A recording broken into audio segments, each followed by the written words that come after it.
Hello guys, welcome to my channel Comfort Cooking. இன்னைக்கு நம்ம பார்க்க போறது சிம்பிளா பண்ணக்கூடிய எம்மியான டேஸ்டி அந்த கிளைமேட்டுக்கு ஏத்த மாதிரி சிம்பிளா பண்ணக்கூடிய ஒரு பேச்சுலர்ஸ் இல்லனா யாரஸ் குக்கிங் முத கத்துக்கணும் அப்படினு ஆரம்பிக்கறாங்களோ அவங்க இந்த ரெசிபி கண்டிப்பா ட்ரை பண்ணி பார்க்கலாம். ஒரு வெங்காயம் வெள்ளப்பூடு இது ரெண்டும் வச்சு ஒரு சிம்பிளா பண்ணக்கூடிய ஒரு குழம்பு. ஓகேவா? இது சுட சுட சாப்பாட்டுக்கு இந்த குழம்பு வச்சு இந்த கிளைமேட்டுக்கு நம்ம லஞ்சுக்கு சாப்பிட்டோம்னா எம்மியா டேஸ்டியா இருக்கும்.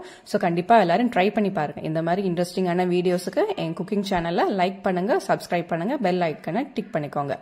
ஃபர்ஸ்ட் நம்ம இந்த சமையலுக்கு முன்னாடியே ஒரு லெமன் சைஸ் புளியை வந்து ஊற வச்சுக்கலாம். ஓகேவா? தண்ணியில மூழ்கிற அளவுக்கு தண்ணி ஊற்றி நல்லா ஊறட்டும். இந்த புளி ஊற டைம்ல நம்ம வந்து குழம்பு ரெடி பண்ணிடலாம்.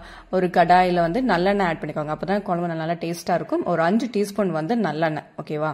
நல்லெண்ணெய் ஆட் பண்ணி நல்லா சூடாட்டும். என்ன நல்லா சூடானும் ஒரு டீஸ்பூன் வந்து கடுகு, 1/2 டீஸ்பூன் வந்து ஜீரகம் ரெண்டும் போட்டு நல்லா பொரிஞ்சு வரட்டும். எண்ணெயில இந்த கடுகு ஜீரகம் நல்லா பொரிஞ்சு வர டைம்ல ஒரு 10 to 12 பூண்டு அதையும் போட்டு நல்லா கிளறிக்கோங்க. இந்த பூண்டு ஒரு 2 நிமிஷம் நல்லா வதங்கட்டும். பூண்டு 2 நிமிஷம் நல்லா வதங்கணும். ஒரு 10 to 20 சின்ன வெங்காயம் எடுத்திருக்கேன்.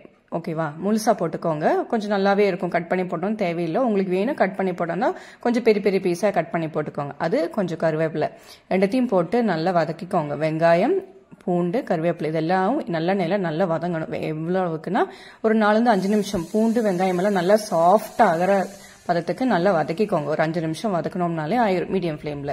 இப்பெல்லாம் நல்லா வதக்கியாச்சு. ஓகேவா? இப்ப நம்ம குழம்புக்கு தேவையான மசாலாஸ் எல்லாம் ஆட் பண்ணிடலாம்.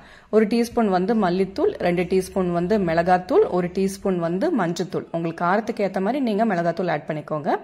ஓகேவா? நான் வந்து 2 டீஸ்பூன் வந்து ஆட் பண்ணியிருக்கேன். ஏன்னா இன்னைக்கு வந்து இது வந்து பாப்பா கொடுக்க மாட்டோம், நானும் என் ஹஸ்பண்ட் மட்டும் தான் சாப்பிட போறோம். ஸோ அதனால நான் கொஞ்சம் காரமாவே நான் பண்ணிக்கிறேன். ஓகேவா? உங்களுக்கு காரத்துக்கு ஏற்ற மாதிரி நீங்க பண்ணிக்கோங்க. இந்த பொடியெல்லாம் போட்டு ஒரு 2 நிமிஷத்துக்கு நல்லா வதக்கிக்கிறோம். ஓகேவா? வதக்கிட்டே இருங்க.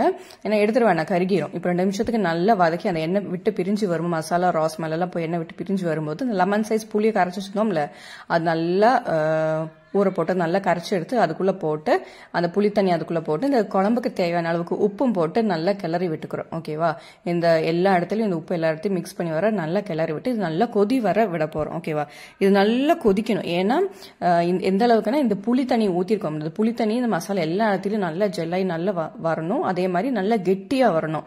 இந்த குழம்பு வந்து நல்லா கெட்டியா வர அளவுக்கு நல்ல ஒரு மீடியம் ஃபிளேம்ல வச்சு ஒரு 10 நிமிஷம் 7 to 8 நிமிஷம் மினிமம் 10 நிமிஷத்துக்குள்ளே இது கெட்டியாயிரும். கெட்டி ஆனதுக்கு அப்புறமா இந்த மாதிரி இறக்குற டைம்ல இந்த குழம்பு இறக்குற டைம்ல இந்த மாதிரி இறக்குற டைம்ல கொஞ்சம் பெருங்காயம் ஜாகரியும் போட்டு நல்லா கிளறி விட்டு இறக்கணும்னா பூண்டு வெங்காய குழம்பு ரெடி. தேங்க்யூ ஃபார் வாட்சிங்.